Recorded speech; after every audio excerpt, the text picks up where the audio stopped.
Subscribe करें और bell दबाएं ताकि कोई खबर रह न जाए।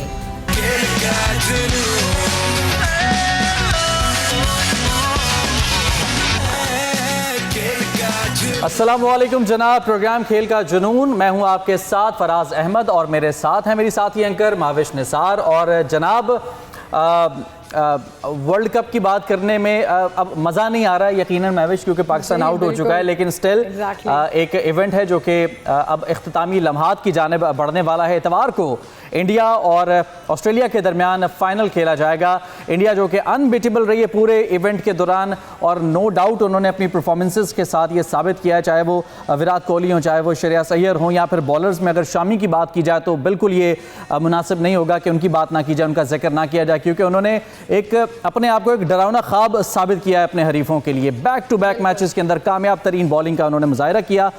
पाकिस्तान की नाकामियों के हवाले से बात करेंगे। पाकिस्तान की नाकामियों के बाद अब क्या सिचुएशन बनती जा रही है, चाहे वो क्रिकेट बोर्ड हो, चाहे वो खिलाड़ी हों, बहुत सारी तब्दीलियां हो रही हैं, बहुत सारी जो है हलचल मची हुई है। ये तमाम तर चीज़ें हम डिस्कस करेंगे, और ख़ास तौर पर जो फाइनल है माविश, उसमें हम तो ये चाहेंगे कि ऑस्ट्रेलिया जीते। अच्छा, हम तो ये चाहेंगे, लेकिन जो फिगर्स हैं उनको मद्देनजर रखते हुए, क्योंकि इंडिया बड़ी ज़बरदस्त किस्म की फॉर्म है, नो डाउट ऑस्ट्रेलिया एक बड़ी टीम है, और जो प्रेशर वाला मैच होता है, प्रेशर वाले जो मोमेंट्स होते हैं, उनको बीट करने में ऑस्ट्रेलिया बड़ी एक्सपर्ट है, नो डाउट इनका माजी है।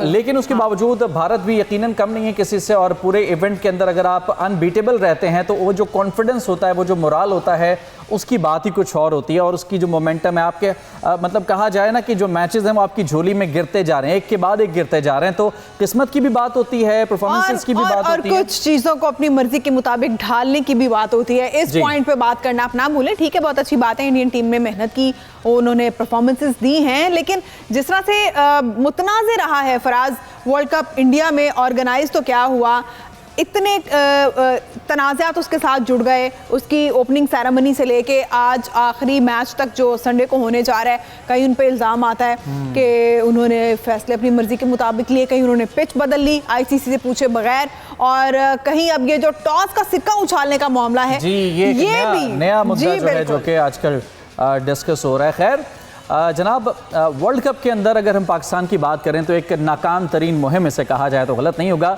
जिसके बाद पीसीबी ने एक दफ़ा फिर अब कमर कस ली है।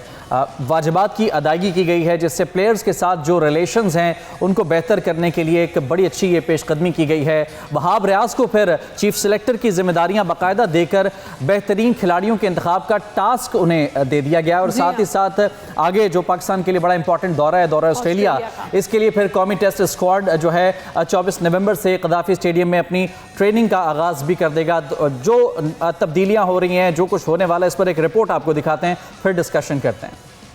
तो जनाब, रिपोर्ट आपने मुलाहिजा की है। एजाज वसीम बाकरी हमारे सीनियर स्पोर्ट्स रिपोर्टर हमारे साथ हैं।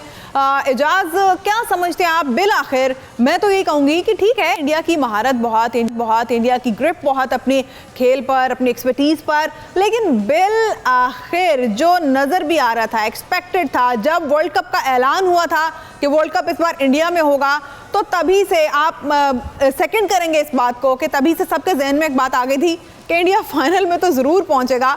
तो इंडिया ने वो चीज़ें उस तरह से मोल्ड कर ली, इंजीनियर कर ली कि आखिर इंडिया फाइनल में तो आ गया। अब बिल्कुल आपकी बात दुरुस्त है, क्योंकि 2011 का वर्ल्ड कप भी इंडिया में हुआ, इंडिया उसका चैंपियन भी बना, और फाइनल भी इंडिया के अंदर भी हुआ था, क्योंकि बांग्लादेश और श्रीलंका उसके मुश्तरका होस्ट थे इंडिया के साथ। उसके बाद 2015 का वर्ल्ड कप ऑस्ट्रेलिया में हुआ, तो ऑस्ट्रेलिया ने वो न्यूजीलैंड को फाइनल में शिकस्त देके ट्रॉफी जीती।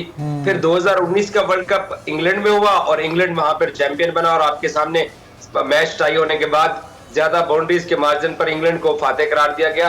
तो पिछले ये 3 वर्ल्ड कप जो है वो मेजबान ही जीत चुके हैं, और चौथा वर्ल्ड कप भी हम ऐसे ही एक्सपेक्टेड कर रहे थे, क्योंकि होम टीम को बहुत सारे एडवांटेजेस होते हैं। एक तो वो अपनी मर्जी की पिचेस तैयार कर सकते हैं, पिचेस की तब्दीली तो खैर ये तो आईसीसी की नाकामी हम इसको कह सकते हैं, लेकिन होम टीम को आईसीसी तो एजाज कई जगहों पे नाकाम दिखाई दिया है। पहली बार तो ये नहीं हुआ कि आईसीसी की पहली नाकामी थी, इंडिया ने तो धड़ल्ले से जो चाहा वो किया। आईसीसी तो बहुत सी जगहों पे बस हमें होम्योपैथिक टाइप दिखाई दिया। हाँ, आईसीसी इंडिया के सामने ऐसे ही है, क्योंकि सबसे बड़ी मार्केट इंडिया की है, सबसे ज्यादा पैसा इंडिया से आता है, और फिर अगर वो मेजबान टीम को टूर्नामेंट के अंदर अगर जिंदा ना रखा जाता, अब ये तो हमें उनको शाबाश देनी पड़ेगी कि उन्होंने बाकी दुनिया की तमाम टीमों से बेहतर क्रिकेट खेली है। लेकिन दूसरी जिस तरफ आप इशारा कर रही हैं, तो ये भी जरूरी है ना वर्ल्ड कप की कामयाबी के लिए कि मेजबान टीम टूर्नामेंट के अंदर रहती। और फिर इंडिया ने अपने 9 मैचेस 9 मुख्तलिफ सेंटर्स पर खेले हैं, पाकिस्तान ने अपने 9 मैचेस सिर्फ 5 सेंटर्स के ऊपर खेले हैं। तो वो पूरे मुल्क के अंदर ट्रेवल भी कर रही है, वर्ल्ड कप की आईसीसी को इनकम भी हो रही है। और अब तक जितने भी वनडे वर्ल्ड कप हुए हैं, सबसे ज्यादा इस वर्ल्ड कप के अंदर स्टेडियम के अंदर क्राउड ने मैचेस देखे हैं, इंडिया के मैचेस को मिला के और बाकी मैचेस को मिला के। तो फायदे में तो है आईसीसी भी और इंडिया भी, क्योंकि इंडिया फाइनल के अंदर है। अच्छा, लेकिन इजाज़ यहाँ पर सवाल ये भी पैदा होता है कि अगर it's all about money, it's all about the commercialism, तो फिर मेरे ख्याल क्रिकेट और फिर वो जो WWE है उसमें तो कोई फ़र्क नहीं रह जाएगा। वो भी फेक फाइट करके फिर पैसा कमा रहे हैं, यहाँ पर बहुत सारी चीज़ों को फेक करके यहाँ पर दिखावा करके फिर पैसे की तरफ ज़्यादा रुझान है ना। क्रिकेट की बेहतरी तो नहीं हो रही, एक हेल्दी स्पोर्ट्स तो नहीं कहा जा सकता फिर इस चीज़ को।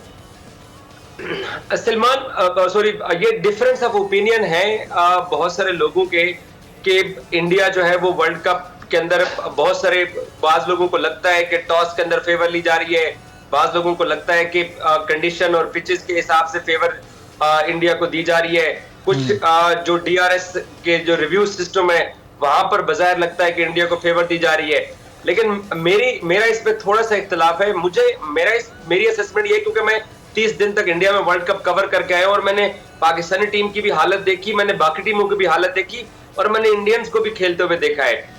देखिए, इंडिया ने इस वर्ल्ड कप के अंदर आके लग रहा है कि कुछ फेवर्स लिए हैं। मुझे ये लगता है कि वर्ल्ड कप का जब स्केड्यूल बनाया जा रहा था तो उन्होंने इतनी ज्यादा वर्किंग की थी कि ऑस्ट्रेलिया के खिलाफ वो पहला मैच चेन्नई के अंदर खेले थे और ऑस्ट्रेलिया को 50 न ओवर खेलने दिए और न 200 रन करने दिया था। वहां से उन्होंने अपनी वर्ल्ड कप की कैंपेन का आगाज किया एक स्पिन विकेट के ऊपर, और इंडिया ने उस मैच में रविचंद्रन अश्विन को खिलाया था और पूरे वर्ल्ड कप में फिर अश्विन को कोई मैच नहीं मिला है।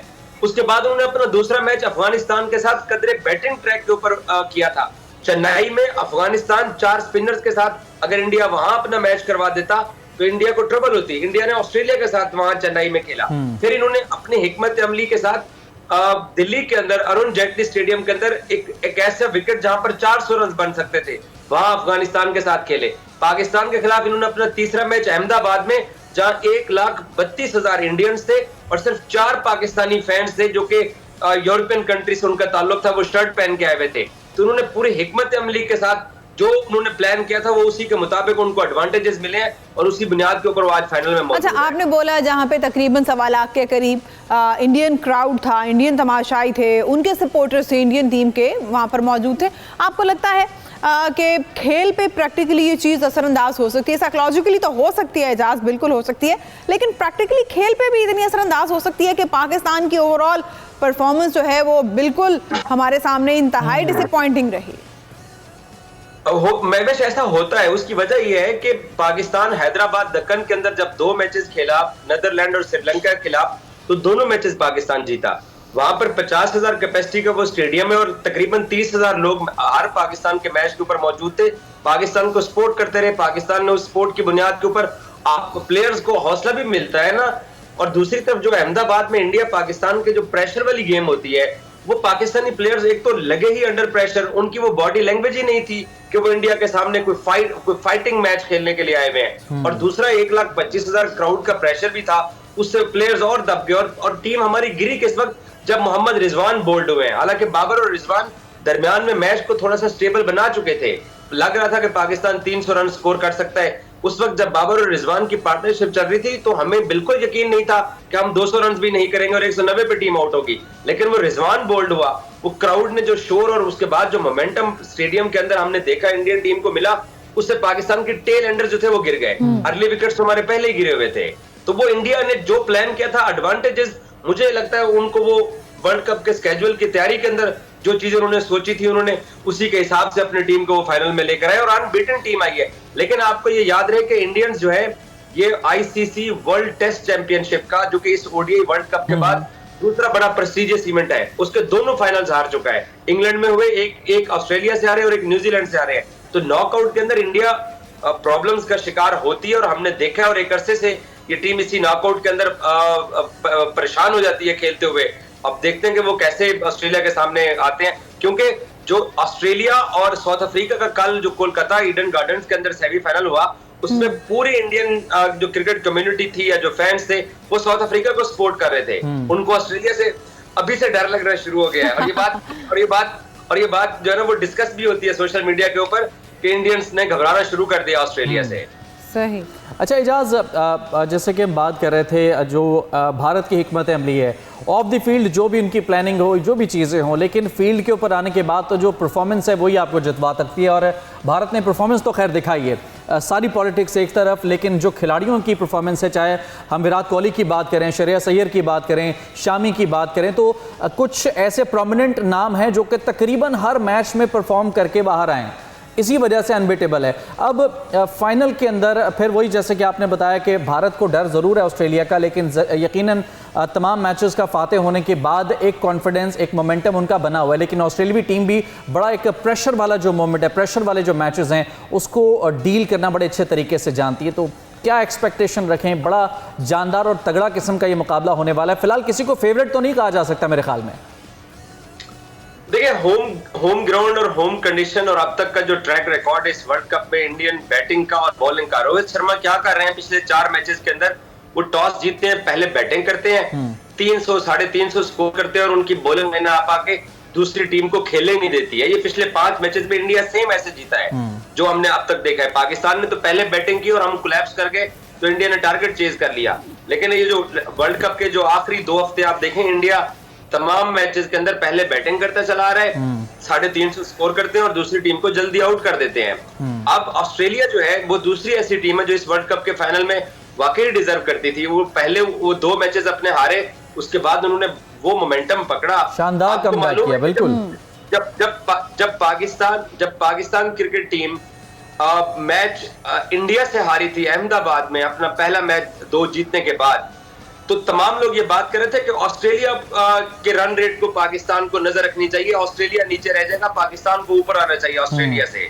और वो ऑस्ट्रेलिया ने वहां से ऐसा मोमेंटम पाकिस्तान के खिलाफ जो मैच वो खेले, 260 रन की उन्होंने पार्टनरशिप बेंगलोर में की और हमारी बॉलिंग लाइनअप बेबस दिखाई दे रही थी और उन्होंने 400 रन का, हमें 368 रन का हमें टारगेट दिया, जो कि पाकिस्तान 305 रन स्कोर कर सका। ऑस्ट्रेलिया ने भी उसी तर्ज की क्रिकेट खेली है जिस तर्ज की इंडिया खेलता चला आ रहा है। तो दोनों टीमों को आप हम पल्ला कह सकते हैं, लेकिन मुझे ये लगता है कि इंडिया ही फेवरेट है और इंडियंस जो हैं उनको वहां की कंडीशन और तमाम चीजें जो है ना वो सूट करती हैं। अगर ऑस्ट्रेलिया जीत गया तो फिर इंडियंस के दिल टूट जाएंगे, वैसे ही जैसे 99 के वर्ल्ड कप में पाकिस्तान एक बहुत मजबूत टीम थी, ऑस्ट्रेलिया को राउंड मैच में हरा चुकी थी और वसीम अकरम की कप्तानी में हमने पहले टॉस जीत के बैटिंग की और 150 रन भी नहीं कर सके थे और पूरी कौम के दिल टूट गए थे 1999 के वर्ल्ड कप फाइनल में। तो इंडियंस के साथ तो ये 2003 में भी हो चुका है। सौरव गंगुली की कप्तानी में वर्ल्ड कप के फाइनल तक एक मैच भी इंडिया नहीं आ रहा था और रिकी पॉन्टिंग ने जोहानिसबर्ग में पहले बैटिंग की ऑस्ट्रेलिया ने और 345 रन मारे और पॉन्टिंग ने 150 स्कोर की, 150 के करीब इनिंग्स खेली थी और इंडिया वो एक फाइनल ही आ रहा था पूरे वर्ल्ड कप में। तो ये टीमों के साथ हो जाता है, हमारे साथ 2021 के T20 वर्ल्ड कप में हो चुका है। तमाम 5 रोड मैचेस जीतने के बाद पाकिस्तान शाहीन शाह अफरीदी, मैथ्यू वेड से एक ही ओवर में 3 छक्के, जब उन 3 छक्के लगे तो हमारे भी दिल टूट गए थे। यानी तो हम ये तवक्को रखें कि इंडियंस के दिल टूट सकते हैं, यानी अगर एक टीम ने पूरे टूर्नामेंट में कोई मैच नहीं हारा तो हो सकता है वो फाइनल हार जाए। डॉक्टर काशिफ अंसारी हमारे साथ हैं, एजाज आप भी साथ ही रहिएगा। डॉक्टर काशिफ से बात करते हैं। बहुत शुक्रिया डॉक्टर काशिफ आपके वक्त का। क्या समझते हैं आप, जिस तरह से बिलाखिर वही हुआ जो एक्सपेक्टेड था कि इंडिया तो फाइनल में है क्योंकि इंडिया का होम ग्राउंड भी है, लेकिन ऑस्ट्रेलिया भी एक तगड़ी टीम है, एक मजबूत टीम है, इसे आसान नहीं समझा जा सकता। इस मुकाबले को जो फाइनल होने जा रहा है यकीनन उसमें कांटे का मुकाबला देखने में तो आएगा। आपकी क्या एक्सपेक्टेशंस हैं? जी बिस्मिल्लाहिर्रहमानिर्रहीम। एक दफ़ा फिर आप लोगों का बहुत शुक्रिया अपने प्रोग्राम का हिस्सा बनाने का। कुछ भी हो सकता है, क्रिकेट का खेल है और आखिरी गेंद तक कुछ भी कहना जो है वो क़बल-अज़ वक्त होगा। लेकिन जिस तरह शबीर भाई ने फरमाया, सरप्राइजेज और प्रेशर ये सब चीज़ें ज़रूर अपनी जगह मौजूद है, लेकिन ये वर्ल्ड कप हिंदुस्तान के लिए बनाया गया, टेलर मेड किया गया। हिंदुस्तान ने अपना होमवर्क पूरा किया और बकिया टीमें जो हैं वो अपना शायद पूरा होमवर्क करके ना आई। आखिरी में आकर के हमने देखा कि ऑस्ट्रेलिया ही वो टीम है कि जो फाइनल खेल रही है, तो सरप्राइज के लिए तैयार है। लेकिन मुझे बहुत ज़्यादा हैरत होगी अगर हिंदुस्तान ये वर्ल्ड कप ना जीता तो। मुझे बहुत ज्यादा हैरत होगी, और उस हैरत मतलब कुछ ज्यादा ही हैरत होगी। तो उम्मीद यही है कि हिंदुस्तान आराम से ये वर्ल्ड कप जीत जाएगा। ठीक है, बिल्कुल। इस वक्त अगर पोजीशन देखी जाए इंडिया की तो वो कुछ इस तरह की है, क्योंकि ऑस्ट्रेलिया तो 2 मैचेस हारने के बाद फाइनली यहाँ तक पहुंची है, लेकिन इंडिया अनबीटेबल चल रही है। तो एक मैच भी अगर, यानी कि फाइनल का मैच भी अगर ये इंडिया हारती है तो एक बहुत बड़ा लॉस करार दिया जाएगा इसे। अच्छा काशिफ साहब, पहले तो ये कि एजाज भाई हमारे साथ मौजूद हैं, अभी आज अब्बास नहीं है, एजाज भाई हमें ज्वाइन कर चुके हैं इस वक्त। भारत की जो ओवरऑल परफॉर्मेंस है उसके हवाले से अगर बात की जाए, बड़ी तनकीद भी हो रही है कि जी जो भारतीय क्रिकेट बोर्ड है वो आईसीसी के ऊपर असरअंदाज हो जाता है, पिचेस तब्दील कर दी जाती हैं, वेन्यूज़ तब्दील कर दिए जाते हैं, अपनी मर्जी के हिसाब से तमाम मोहरे बिठाए हैं जी भारत ने इस पूरे वर्ल्ड कप के अंदर। लेकिन वही बात है कि मैदान के अंदर परफॉर्मेंस जो है वो बोलती है। तो ये जो तनकीद हो रही है इस पर आपकी क्या राय है? नहीं, सबसे पहले माजरत, मुझे नहीं पता था कि आज एजाज भाई हैं। जी जी, अस्सलाम वालेकुम एजाज भाई। बिल्कुल आपकी तनकीदें और तमाम किस्म के जो मसाइल आप लोगों ने बयान किए वो अपनी जगह दुरुस्त होंगे, लेकिन वो क्रिकेट बहुत अच्छी खेले हैं। उनका डग आउट जो है वो पूरी टीम के बराबर है, उनकी एक प्लानिंग है, उनकी एक एकेडमी है, उनका एक सिस्टम है, उनके यहाँ सियासी बुनियादों पे तकर्रुरियां बहुत कम हुआ करती हैं, और सबसे बढ़कर पैसा बोलता है। तो जो बातें आपने कही है कि आईसीसी के फैसलों पे वो नजरअंदाज होते हैं, तो वो पैसे की बुनियाद पर होते हैं और वो उससे हक छीन कर लेते हैं। हक क्या होता है? ना हक छीन के लेते हैं। तो इसमें कोई दूसरी राय नहीं है। हम और आप कौन होते हैं उन पे तनकीद करने वाले? हम अपने गिरबानों में झांकना शुरू करें तो उसके बाद हम ये महसूस करेंगे कि यकीनन ये उनका तुर्रा है, और अगर उनका तुर्रा है और उसको चल रहा है वो तो चलेगा। और ये वर्ल्ड कप बना ही उनके लिए है, और तरीका ही उनके, पूरा सिस्टम उनके लिए तैयार किया गया है, चाहे कुछ भी हो। और इससे पहले अभी एक मिसाल दी गई थी कि पाकिस्तान 1999 में हारा, और फला 2 साल पहले हारा, और फिर हारा, फाइनल में अनबीटन चला आ रहा था। लेकिन वो भूल गए हम शायद कि 99 में हम बांग्लादेश के खिलाफ भी मैच हारे थे, हम 96 के अंदर क्वार्टर फाइनल बेंगलोर में भी हारे थे, हम उसके बाद 3 छक्के भी खा के एक ही बॉलर से और उसी कप्तान से 3 छक्के भी हमने उसी बैट्समैन से उसी पोजीशन पे खाए थे। तो वो सब मिसालें भी अपनी जगह मौजूद है, लेकिन हमारा मसला कुछ और था, हिंदुस्तान का मसला अगर हुआ तो कुछ और होगा। तो ये दो चीजों को मिलाना मेरा ख्याल है कि थोड़ा सा मुश्किल है। होने को तो कुछ भी हो सकता है, लेकिन ये कि ये हमारा मसला जो है वो कुछ ज्यादा गंभीर है, और चूंकि हमारे यहाँ सब चलता है, कोई पूछने वाला नहीं है, तो हम उनको हीरो और लेजेंड बना के रख देते हैं। नहीं डॉक्टर साहब, आपने बहुत से मसाइल की निशानदेही की, अच्छी बात है, और अब तो मसाइल का शायद हल निकल आएगा। एजाज, जिस तरह से कि इतनी हलचल हमने देखी, इतनी उथल पथल देखी है, हर जो ओहदा है, हर डेजिग्नेशन पे तब्दीलियां हो रही हैं, सिलेक्टर चेंज हो गया, 2 मीडियम्स के कैप्टन्स चेंज हो गए हैं, और भी बहुत सी तब्दीलियां हो रही हैं। तो क्या जैसे कि डॉक्टर साहब निशानदेही कर रहे हैं कि हमारे यहाँ सियासी तकर्रियां होती रही हैं, खेल में भी कहीं अभी ऐसा ही सिलसिला तो नहीं चल रहा, या फिर इस बार वाकई मेरिट पे तकर्रियां हुई हैं? मैं सबसे पहले वालेकुम सलाम और थैंक यू डॉक्टर साहब को बोलना चाहूंगा। देखिए डॉक्टर साहब ने एक बात की है कि पाकिस्तान को शाहीन शाह अफरीदी को 3 छक्के लगे या 99 का वर्ल्ड कप हारे। देखिए 99 का वर्ल्ड कप तो खैर हम लोग छोटे थे, आप लोग बेहतर बता सकते हैं कि तब क्या हुआ था बांग्लादेश वाले मैच में और 1996 के क्वार्टर फाइनल में। लेकिन जो शाहीन को छक्के लगे थे मैच से, उसमें तो मुझे कोई सियासत नजर नहीं आती थी। वो बस एक बॉलर का एक बुरा एक ओवर निकल जाता है तो उससे पाकिस्तान, हालांकि पूरे टूर्नामेंट के अंदर अनबीटन चला आ रहा था। जहां तक आपने पाकिस्तान क्रिकेट के अंदर सियासत की बात की, और जो पाकिस्तान क्रिकेट बोर्ड के मौजूदा chairman management committee Zaka Ashraf जो कि नाकामियों के ऊपर पर्दा डालने की कोशिश कर रहे हैं, मैं तो कम से कम इससे सेटिस्फाइड नहीं हूँ। मुझे ये लगता है कि पाकिस्तान क्रिकेट बोर्ड की मैनेजमेंट कमेटी जो है वो सिर्फ पॉपुलर डिसीजन करना चाह रही है, या फिर ऐसा भी हो सकता है कि पाकिस्तान क्रिकेट को मजीद खराब करने के लिए बिला वजह के ऐसे फैसले लिए जा रहे हैं जिससे जिनका कोई मुझे तो अभी तक समझ नहीं आ रही है। हालांकि मैं क्रिकेट कवर करता हूँ, पाकिस्तान टीम के साथ अभी ट्रैवल भी करता चला आया। मैं तो इस बात पे हैरान हूँ कि गुज़श्ता रोज ये वावेला करने की कोशिश की गई कि मिक्की ऑर्थर ने अपनी रिपोर्ट में बाबर आजम के बारे में लिखा कि वो मगरूर है, तकब्बुर में रहते हैं, प्लेयर की बात नहीं सुनी है। एक दिन पहले मिक्की ऑर्थर कोलकाता में बैठ के पीसीबी के यूट्यूब चैनल पे वीडियो रिकॉर्ड करवा रहे हैं कि हम बाबर के साथ खड़े हुए और पूरी कौम को बाबर को सपोर्ट करना चाहिए। तो ज़का अशरफ साहब पता नहीं किस तरह से जो है ना वो बाबर आजम को लेट डाउन करने की कोशिश कर रहे हैं। हालांकि बाबर ऑलरेडी कप्तानी जो है ना वो छोड़ना चाहते थे, क्योंकि जिस तरीके से अदम तामुन उसके प्लेयर्स की तरफ से उसके साथ एशिया कप से हम देखते चले आ रहे हैं, और ये पाकिस्तान में पहली दफा ऐसा नहीं हुआ है। वसीम अकरम भी 1996 के क्वार्टर फाइनल में नहीं खेले थे, आमिर सुहेल को कप्तानी मिली और लाहौर में एजाज ये जो सूरत हाल है ये शायद ये उसी जानिब इंडिकेट कर रही है, ये उसी जानिब इंडिकेट कर रही है। कुछ दिन पहले हमने बात की थी कि टीम के अंदर 2-3 ग्रुप्स हैं जो कि कप्तानी की जंग में इस वक्त जो है मौका तलाश कर रहे हैं, और उन्हीं में से जो ग्रुप्स हैं अगर उनमें से कोई एक सेलेक्ट हो जाता है तो बाकी ग्रुप्स जो है वो आपस में कोलैप्स कर जाएंगे, उनमें कोई तसादुम या फिर तनाज़ा पैदा हो जाएगा। ये इंपॉर्टेंट टॉपिक है, इस पर हम बात करेंगे, एक ब्रेक लेंगे जिसके बाद हाजिर होंगे और डिस्कशन को हम कंटिन्यू करेंगे।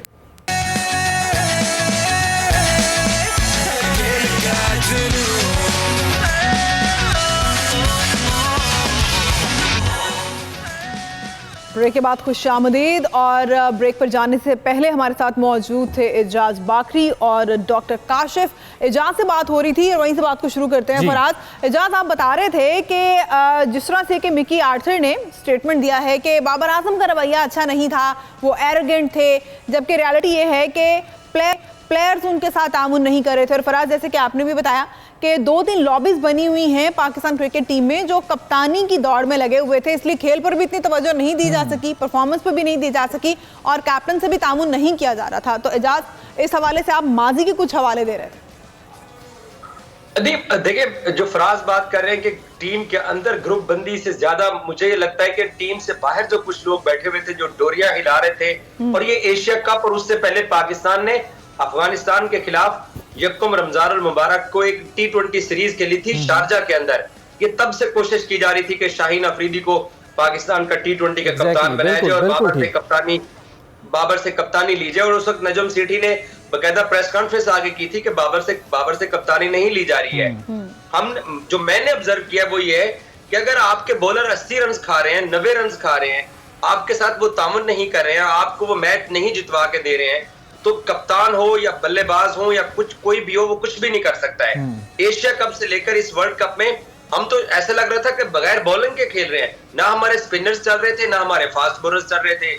हमें इस वर्ल्ड कप के अंदर 2 दफा 400, 1 दफा 450 और 1 दफा 350, 325 हमें रन पड़े हैं। और हमारी बॉलिंग लाइनअप अफगानिस्तान और साउथ अफ्रीका के खिलाफ चेन्नई में 270 और 280 रन का दिफा ही नहीं कर सकी है। आप कल ऑस्ट्रेलिया और साउथ अफ्रीका का सेमीफाइनल ईडन गार्डन्स का उठा के देख लिए, 213 रन के ऊपर भी साउथ अफ्रीका ने कितना मजहमत की उनके बॉलर्स ने। और वो एक स्टेज ऐसी थी कि अगर वहां पर कप्तान पैट कमिंस की विकेट गिर जाती तो शायद साउथ अफ्रीका ये मैच भी जीत सकता था। तो हमारे बॉलर्स ने बाबर के साथ तामुन नहीं किया। अगर कोई ये कहता है कि साजिश की गई है टीम के अंदर, मैं ऐसा नहीं समझता। अलबत्ता बाहर बैठ के ये माहौल बनाया गया, ये टीवी प्रोग्राम्स किए गए, हमारे साबिक क्रिकेटर्स मुख्तलिफ चैनल्स पे बैठे हुए हैं, कुछ प्लेयर्स के करीबी रिश्तेदार भी हैं, कुछ की फ्रेंचाइजीज का ताल्लुक है, तो ये एक माहौल बनाया गया और ज़का अशरफ उस माहौल के अंदर ट्रैप हो गए और उन्होंने हालात ऐसे बना दिए थे कि टीम अब इंडिया में मौजूद है तो उन्होंने पहले ही प्रेस रिलीज कर दिया कि ये तो बाबर आजम की टीम है और इंजमाम उल हक की टीम है और बाबर जब वापस आएंगे तो हम उनकी कप्तानी का फैसला करेंगे।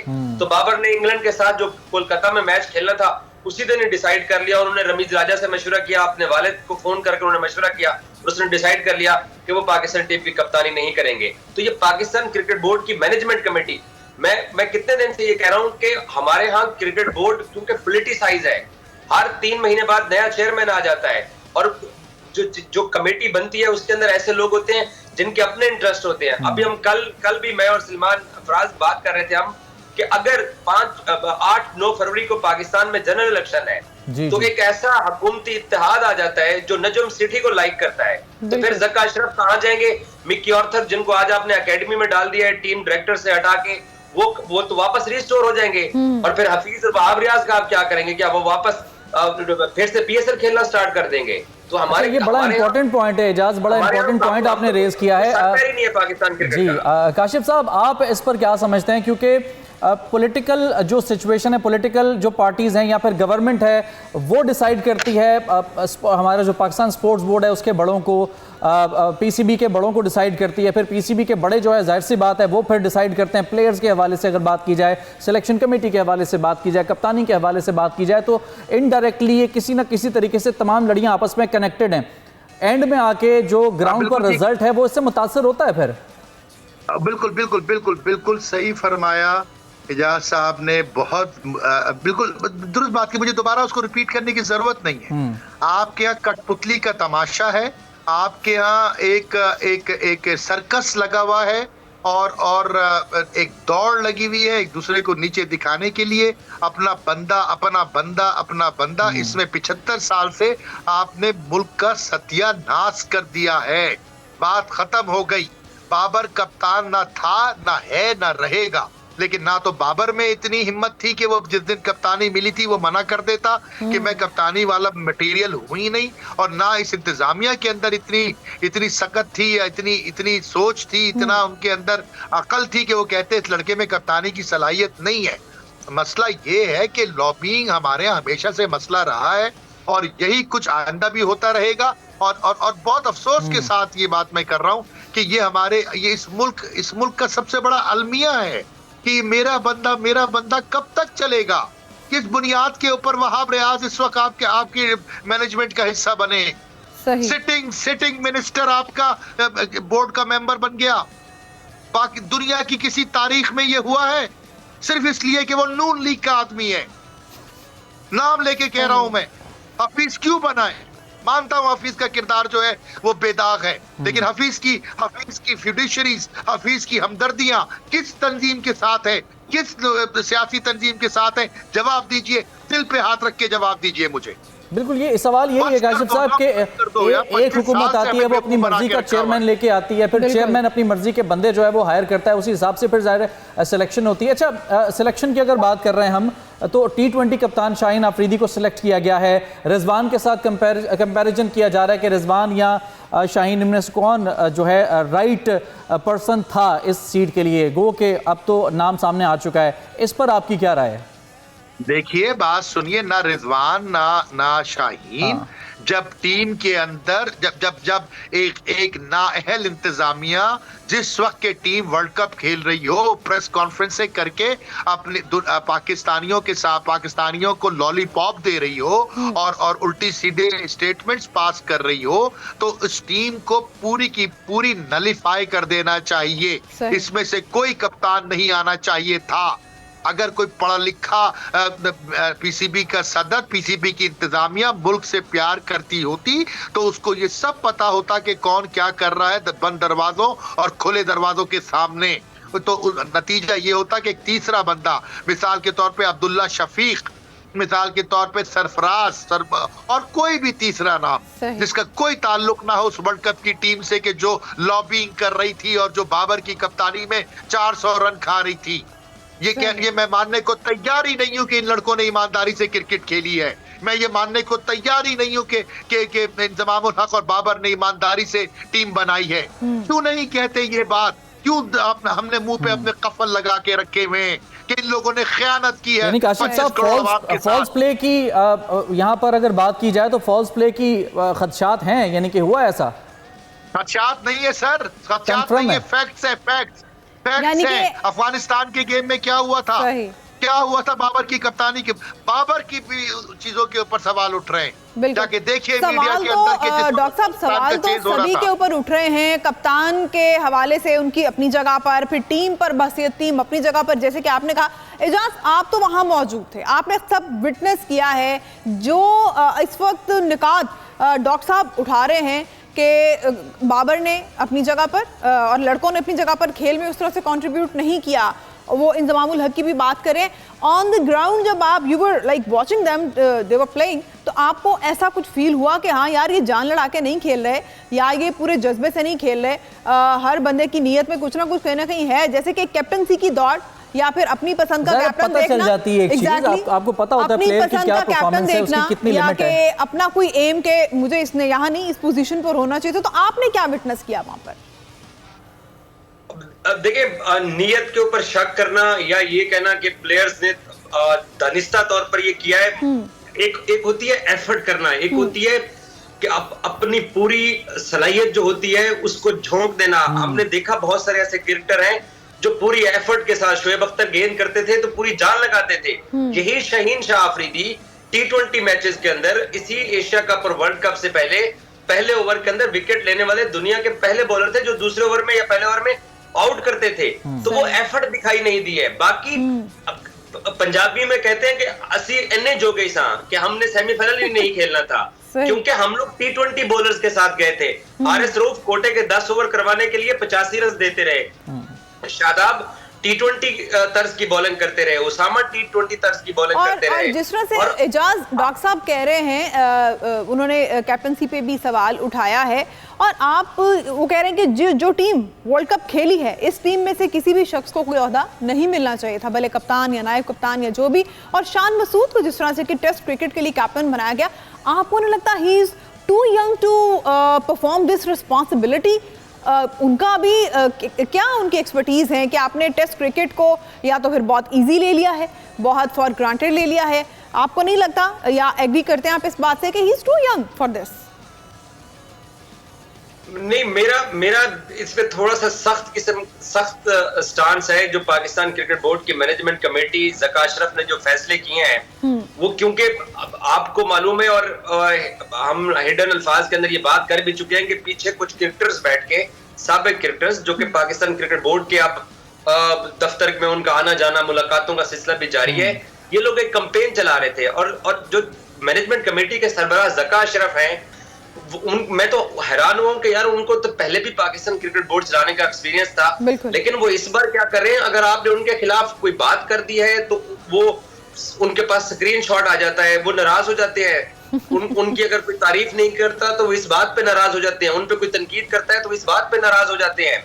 और उन साबिक क्रिकेटर्स को बैठ के टीवी पे सुन के सर्कमस्टांसेस का जायजा लिए बगैर उन्होंने जो शान मसूद को टेस्ट कप्तान बनाने का फैसला किया है, 28 रन की एवरेज है टेस्ट क्रिकेट में शान मसूद। एजाज, आप जिस तरह से कह रहे हैं कि उन्होंने ये फैसला कर दिया, जबकि हमारी जब बोल से उनकी गुफ्तगू हुई थी ये सारे फैसले करने के बाद, तो उन्होंने कहा मैं तो मुशावरत से और सबको साथ लेकर चलना चाहता हूँ, मैं नहीं चाहता कि कोई वन साइडेड फैसला हो या ऐसा कोई इंप्रेशन आए। तो फिर ये कैसे मुशावरत थी, या फिर कैसा वो सबको साथ लेकर चल रहे हैं? मैं वही कंप्लीट कर रहा हूँ कि ज़का अशरफ साहब ने 28 रन की औसत से स्कोर करने वाले शान मसूद को पाकिस्तानी टीम का कप्तान बना दिया, और उनकी उम्र है 34 साल। डॉक्टर साहब बिल्कुल सही बात कर रहे थे कि अब्दुल्ला या सऊद को हमें किसी एक को कप्तानी देनी चाहिए थी, हमें आगे 4 साल देखना चाहिए था। पहले भी जिसको 4 साल के लिए कप्तान रखा हमने उसको उतार दिया कप्तानी से। अब भी उन्होंने 34 साल उम्र के एक ऐसे बल्लेबाज को, अगर पाकिस्तान मेरिट के ऊपर अपनी 11 रुकनी टेस्ट टीम जो पर्थ में 14 दिसंबर को ऑस्ट्रेलिया के खिलाफ उतारनी है, तो अब्दुल्ला और इमाम की परफॉर्मेंस है टेस्ट मैचेस के अंदर, उनका स्कोर करते चले आ रहे हैं दोनों। वो क्या हम टेस्ट मैचेस हारे हुए हैं, लेकिन उनकी इनफरादी ओपनिंग स्टैंड अच्छा है। शान की प्लेइंग 11 में जगह नहीं बनती है, लेकिन क्योंकि ज़का अशरफ साहब के पास 3 महीने की एक्सटेंशन है, और उस एक्सटेंशन के अंदर प्राइम मिनिस्टर की तरफ से जो नोटिफिकेशन इशू हुआ उसमें लिखा हुआ है कि ये डे टू डे अफेयर्स देखेंगे, ना उनके हाथ में हायरिंग है ना उनके हाथ में फायरिंग है। लेकिन क्योंकि इस मुल्क के अंदर आपको मालूम ही है कि जिसको जहां पर बिठा दे वो अपनी मर्जी के फैसले करते हैं, तो वो बहाना ये इख्तियार करते हैं कि मुझे साबिक क्रिकेटर्स ने मशवरे दिए हैं। और वो साबिक क्रिकेटर कौन है? जो लॉबिंग कर रहे थे कि बाबर को कप्तानी से हटाया जाए और अपने अपने बंदे यहाँ फिट किए जाए। पंजाबी जुबान में हम यहाँ, क्योंकि लाहौर में पीसीबी का हेड ऑफिस भी लाहौर में है, और लाहौर में बहुत लोकल क्रिकेट होती है, तो यहाँ पर एक जुमला है जो कि सिलेक्टर्स यूज करते हैं या क्लब वाले कि ओ तेरा मुंडा भी पाले है तो मैं अपना मुंडा भी पाले है, या यहाँ पर ये इस वक्त चल रहा है पाकिस्तान क्रिकेट में। अच्छा काशिफ साहब, यकीनन मजमूई तौर पर देखा जाए तो वर्ल्ड कप की एक नाकाम तरीन मुहिम के बाद हमने देखा जो उथल पुथल हो रही है, जो तब्दीलियां हो रही हैं, अगर इन तमाम चीज़ों को डीपली देखा जाए तो फिर ये तो कॉस्मेटिक किस्म की तब्दीलियां हो रही हैं, असल में इनका कोई असर या फिर इसका कोई पॉजिटिव इम्पैक्ट तो नहीं आने वाला फिर इस तरह से? आप हर वर्ल्ड कप के बाद उथल पुथल करते हैं, कौन सा तीर मार लेंगे होता है, लाजमी होता है, जाहिर है खामोश के रहना होता है, सिर्फ मुनाफकत और मुनाफकत, सिर्फ और सिर्फ अपने बंदे घुसाना। बिल्कुल सही बात की है इजाज भाई ने, बिल्कुल सही कहा है। बस कर दें, खत्म कर दिया, क्रिकेट को दफना रहे हैं अपने हाथों से, मेरिट का कत्लेआम कर रहे हैं। किस बुनियाद के ऊपर शान मसूद कप्तान है, किस बुनियाद पे शाहीन शाह अफरीदी कप्तान है, किस बुनियाद पे बाबर कप्तान बने थे? कोई, अच्छा चलिए सब बातें छोड़ दीजिए, मुझे ये बताइए कि कोई एक एहतसाबी अमल कभी हम और आप अपनी जिंदगी में देख पाएंगे इस मुल्क के अंदर? कभी कोई एक शख्स का एहतसाब होगा, या हम उसी हसरत के को लेके कब्र में उतर जाएंगे? क्यों नहीं? काशिफ भाई, ये तो बड़ी एक फिर कटेरे में खड़ा करो इस टीम को, कटहरे में खड़ा करो और कुरान पे हाथ रख के यानी पूछवाओ कि डॉक्टर क्या हो रहा था साहब, तुम्हारे ड्रेसिंग रूम में। दो चीजें थी, एक तो ये कि वर्ल्ड कप जैसा इवेंट, वर्ल्ड कप, राइट, और दूसरी उससे बड़ी बात ये थी कि आपके मुखालिफ हमसाया मुल्क में, भारत में ये इवेंट होने जा रहा था। दोनों चीज़ों को मद्देनजर रखते हुए तैयारी, आपका होमवर्क, आपकी टीम, आपकी सिलेक्शन ऐसी होनी चाहिए थी कि चले वर्ल्ड कप भले ना जीतते इंडिया की जगह पर जाकर, लेकिन इज्जत से वापस तो आते, इज्जत से वापस तो आते। इस वर्ल्ड कप में अगर परफॉर्म कर जाते तो सारी जिंदगी याद रखा जाता है ये वर्ल्ड कप। जी मेरे भाई, कौन सी इज्जत, कैसी इज्जत? जिस दिन नाअहल लगड़े लूलो को सिलेक्ट करके सिग्नेचर की थी इंजमाम और बाबर ने, उसी दिन इस कौम की इज्जत को दफन कर दिया था। लेकिन मेरा सवाल का जवाब देना, आप में से कोई एक जवाब दे कि कभी मेरी और आपकी जिंदगी में एहतसाब का कोई अमल हम देखेंगे? हम 96 के वर्ल्ड कप के बाद, 99 के वर्ल्ड कप के बाद, 2003 और बेशुमार इवेंट्स के बाद ये देखते हैं कि उथल पुथल। कोई बुला के पूछ सकता है कि तुम्हें किसने हक दिया था बाबर, इंजमाम, कि तुम लगड़ों की टीम लेके जाओ, मेड इन चाइना के बॉलर उठा के वनडे की 40 डिग्री के टेम्परेचर में खिलाओ? तुम्हें किसने हक दिया था कि सरफराज को ड्रॉप करो? तुम्हें किसने हक दिया था कि साइम अयूब को ड्रॉप करो? तुम्हें किसने हक दिया था कि गलत टीम लेके जाओ, अपने बंदे घुसाओ? अब वो खामोशी से बादशाह बन के साइड पे बैठे हुए, कोई पूछने वाला नहीं है। खत्म कर दिया मुल्क को, आधा कर दिया। डॉक्टर साहब, क्या ये जिम्मेदारी, डॉक्टर काशिफ साहब, क्या ये जिम्मेदारी सिर्फ इंजमाम और बाबर पर आयद होती है? बाकी पीसीबी एक इदारा है, बाकी की इंतजामिया क्या कर रही है? कोई इदारा नहीं है मेरी बहन आमना, कोई इदारा नहीं है। पीसीबी कठपुतलियों का तमाशा है। जिस मुल्क में पीसीबी का सदर वजीर आजम चुनेगा, उसकी कोई हैसियत नहीं होती। वो सिर्फ वजीर आजम के इशारों पे बंदर की तरह नाचता है, वजीर आजम के इशारों पे नाचता है। कहाँ गए रमीज राजा, कहाँ गए एहसान मानी, कहाँ गए आपके नजम सेठी? रातों रात गायब हो गई। ये एक्सटेंशन लेके बैठे हुए, क्या मसला? काशिफ साहब, आपके जज्बात हम समझ सकते हैं, क्रिकेट लवर हैं आप, एक्सपर्ट हैं आप, एक वसी तजुर्बा रखते हैं, गहरी नज़र रखते हैं। उसके बाद इस तरह की जब परफॉर्मेंसेज आती हैं तो दिल दुखता है, और जब दिल दुखता है तो इस तरह की बातें सामने आती हैं। अच्छा एजाज, हमारी क्रिकेट के अंदर जो फर्स्ट क्लास क्रिकेट का एक किरदार था वो अब मिसिंग है। जो खिलाड़ियों का टेम्परामेंट है, जो स्किल्स पॉलिश करना, ये बड़ा इंपॉर्टेंट किरदार था, फर्स्ट क्लास क्रिकेट था। इस हवाले से आप क्या समझते हैं? इस जानिब तवज्जो ज़्यादा मरकूज़ नहीं की जा रही है? सर जी, इस जानिब कैसे तवज्जो मबजूल कराई जाती? जब पाकिस्तान क्रिकेट बोर्ड के सरबराह ज़का अशरफ को सबसे बड़ा इशू ये था कि इंडिया के वर्ल्ड कप के लिए उनकी फैमिली के पूरे वीजा ही नहीं इंडियन हुकूमत ने दिए।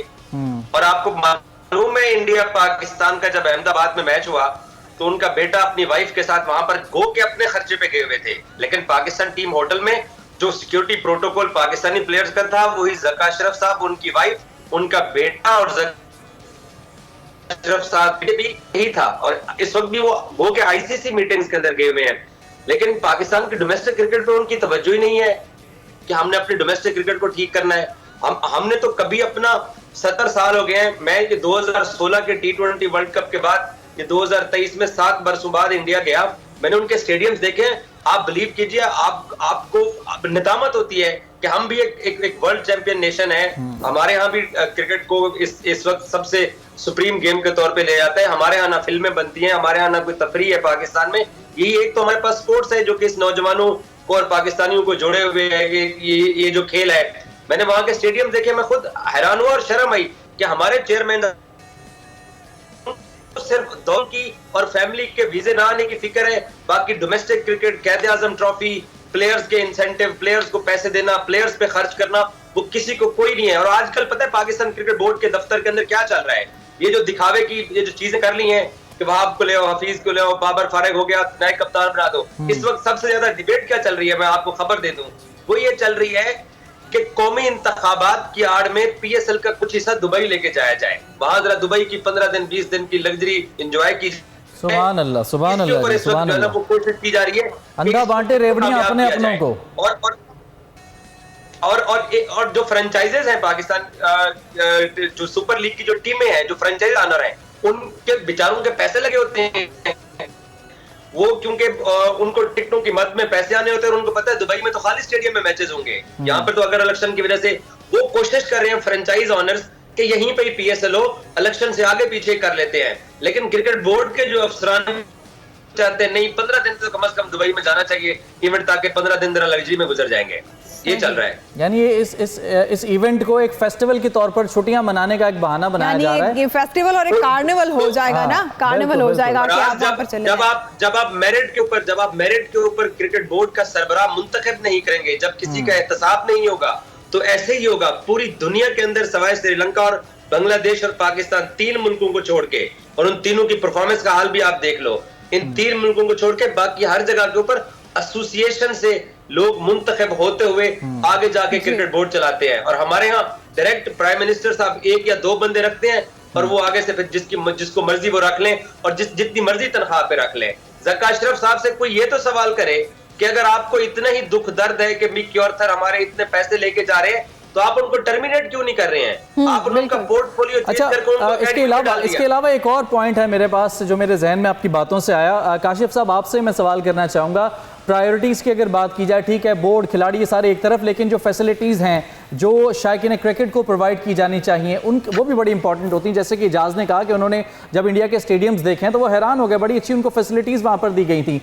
पाकिस्तान की अगर बात करें, नेशनल स्टेडियम में कुछ अर्सा पहले मेरा जाना हुआ था, तो वहाँ पर सिचुएशन ऐसी थी जनाब के फलां गेट से आपकी एंट्री है, क्योंकि जो फलां गेट है जो आपके पास के ऊपर इशूड है, उसका जो गेट है उसका वॉक थ्रू गेट वो टूट गया या ख़राब हो गया, लिहाजा आपको मतलब जो वहां पर मैच देखने के लिए जा रहा है, एक तो उसको गाड़ी बहुत दूर पार्क करनी है, फिर बड़ी मुश्किल से उसने वहां पहुंचना है, अंदर जाने के लिए उसने धक्के खाने हैं। एक बंदा 8-10 हज़ार रुपए का टिकट खरीदता है, उसके बाद धक्के खा के वो बड़ी मुश्किल से अंदर पहुंचता है, कोई फैसिलिटीज नहीं है। तो ये भी बड़ी इंपॉर्टेंट चीज है।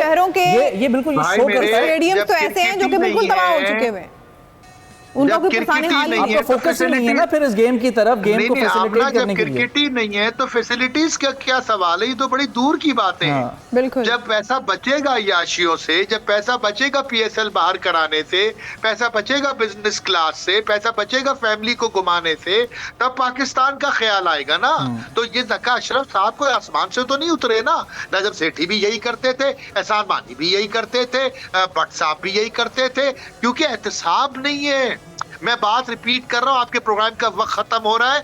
इन 15 लड़कों को बुलाओ और उनके सामने कमीशन बैठाओ साबिक जजों का, और उनसे पूछो कि ड्रेसिंग रूम में वर्ल्ड कप के दौरान क्या हुआ था। और जब तक कमीशन की रिपोर्ट ना आए, इन 15 लड़कों को क्रिकेट खेलने पे पाबंदी लगाओ। अगर चाहते हो, अगर ईमानदार हो, अगर एक पैसे का भी कर्ज इस मुल्क का वापस कर सकते हो, तो ये अमल करके दिखाओ, फिर मैं मानूंगा कि तुम वाकई इस अपने ओहदे के लायक हो। खुदा की कसम ये अमल नहीं हुआ तो अगले वर्ल्ड कप के बाद फिर, और मैं और आप अगर जिंदा रहे तो यही बातें हम कर रहे हो। बिल्कुल वही तब्दीलियां होंगी, वही शोर मचेगा, उसके कुछ अरसे के बाद वो झाग बैठ जाएगी, डिस्कशंस खत्म हो जाएंगी, कोई नए इवेंट्स आ जाएंगे, उनकी परफॉर्मेंसेस के हवाले से हम बात करने लग जाएंगे। अगर किस्मत से थोड़ा बहुत पाकिस्तान अच्छा खेल गया तो हम ये सब भूल जाएंगे। यही होता रहा है सर, यही होता रहेगा। अल्लाह बेहतर करे जी, अल्लाह हमारे मुल्क के लिए, हमारी टीम के लिए जो है कुछ ना कुछ बेहतर करे। बहुत शुक्रिया। मौजूद है डॉक्टर काशिफ अंसारी और हमारे नुमाइंदे एजाज वसीम बाकरी हमारे साथ मौजूद थे। प्रोग्राम का वक्त यहाँ पर हमारा खत्म होता है। कल फिर खेल का जुनून में आपसे मुलाकात होगी, अपना ख्याल रखिएगा। खुदा हाफिज़।